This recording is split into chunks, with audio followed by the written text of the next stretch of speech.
Em nome do Pai, do Filho e do Espírito Santo. Amém. Amados irmãos e irmãs, é com muita alegria que nós estamos aqui para juntos estudar e meditar a primeira leitura que a Igreja nos apresenta para esta segunda-feira da 19ª semana do Tempo Comum. O texto de hoje se encontra lá em Deuteronômio capítulo 10, versículos de 12 até o 22, que nos diz assim: Moisés falou ao povo, dizendo: É agora, Israel, o que é o que o Senhor teu Deus te pede? Apenas que o temas e andes em seus caminhos, que ames e sirvas ao Senhor teu Deus com todo o teu coração e com toda a tua alma, e que guardes os mandamentos e preceitos do Senhor, que hoje te prescrevo, para que sejas feliz. Vê, é ao Senhor teu Deus que pertencem os céus, o mais alto dos céus, a terra e tudo que nela existe. No entanto, foi a teus pais que o Senhor se afeiçoou e amou. E, depois deles, foi a sua descendência, isto é, a vós, que ele escolheu entre todos os povos, como hoje está provado. Abri, pois, o vosso coração, e não endureçais mais vossa cerviz, porque o vosso Deus é o Deus dos deuses e o Senhor dos senhores, o Deus grande, poderoso e terrível, que não faz acepção de pessoas nem aceita suborno. Ele faz justiça ao órfão e à viúva. Ama o estrangeiro e lhe dá alimento e roupa. Portanto, amai os estrangeiros, porque vós também fostes estrangeiros na terra do Egito. Temerás o Senhor teu Deus e só a ele servirás. A ele te apegarás e jurarás por seu nome. Ele é o teu louvor. Ele é o teu Deus, que fez por ti essas coisas grandes e terríveis que viste com teus próprios olhos. Ao descerem para o Egito, teus pais eram apenas 70 pessoas. E agora o Senhor teu Deus te fez tão numeroso como as estrelas do céu. Amados irmãos e irmãs, nós estamos aqui dentro do livro de Deuteronômio, e ele é um livro que um dos pontos que ele trabalha muito fortemente é com a chamada teologia da memória. Eu sempre apresento esse termo aqui no canal, e só para poder recapitular, isso é a ideia de enxergar Deus através de memórias que nós vamos tendo de realidades que foram passadas.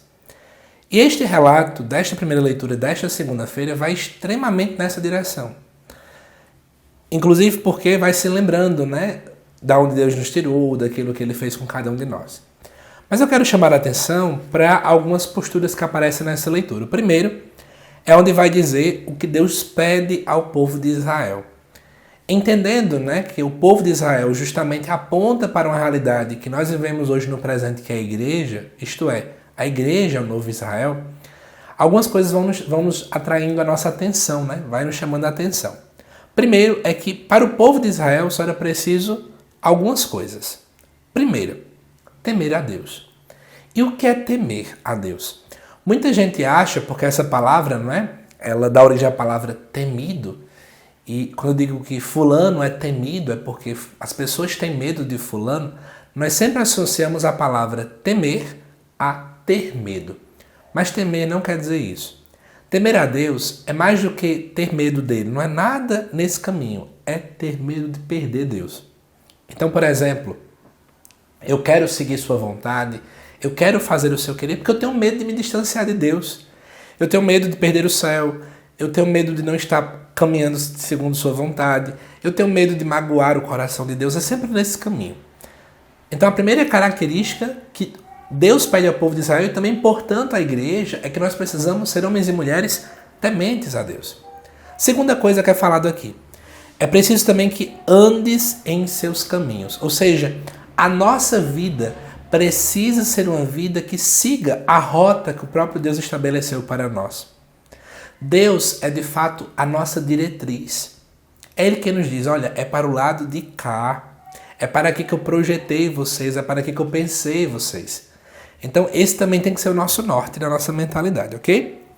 Outra coisa interessante é que é preciso também amar e servir ao Senhor com todo o nosso coração.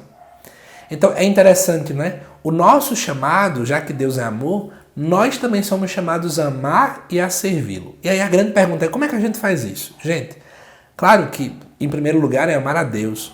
Mas quando eu amo os meus irmãos, também estou buscando amar a Deus. Quando eu sirvo os meus irmãos, eu também estou servindo a Deus. Né? E tudo isso com o nosso coração e com a nossa alma. Quando eu entendo que a alma sempre foi entendida no contexto bíblico com a nossa própria vida, então entenda isso. É preciso amar com todo o meu existir, com toda a minha personalidade, com todo o meu ser, com toda a minha essência. Ao mesmo tempo, é preciso amar com todo o coração. O coração sempre foi visto como a sede, o centro das vontades. Então, quando se diz, amar e servir com todo o coração, quer dizer com todas as minhas vontades, com todas as minhas decisões. Ok? Eu decido colocando a vontade de Deus em primeiro lugar. Além disso, também é dito guardar os mandamentos e preceitos. Muita gente acha que guardar, parece que é esconder do povo. Guardar quer dizer conservar. Isso porque nós podemos ter a grande tendência de poder acabar manipulando os mandamentos de Deus para dar uma interpretação de acordo com a minha própria vontade.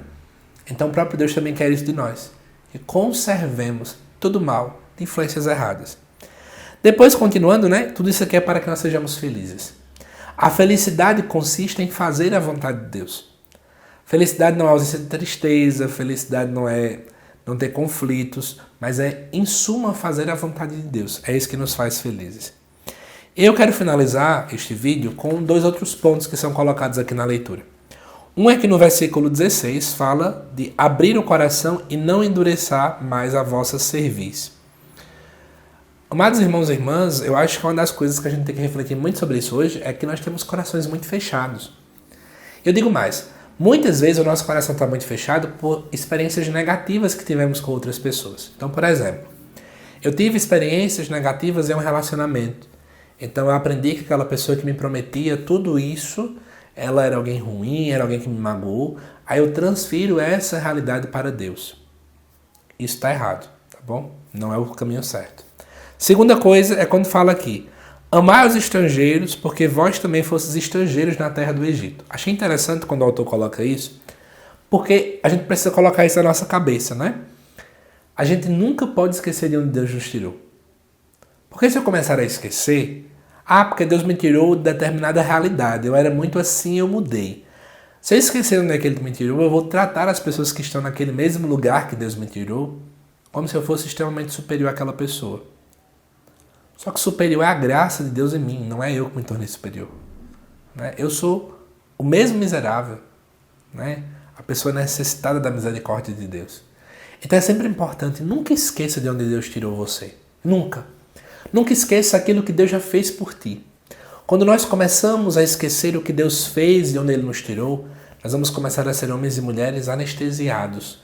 E aí parece que Deus não nos ama mais, eu não vou enxergar mais a beleza diante do amor de Deus. Que nesta segunda-feira façamos essa experiência. Tira a anestesia. Comece a tentar ver a realidade desse amor que é concreto, que toca o nosso coração. Que Deus te abençoe, amado irmão e irmã. Te aguardo daqui a pouco às 7 horas da noite para o estudo do Evangelho desta segunda. Até já.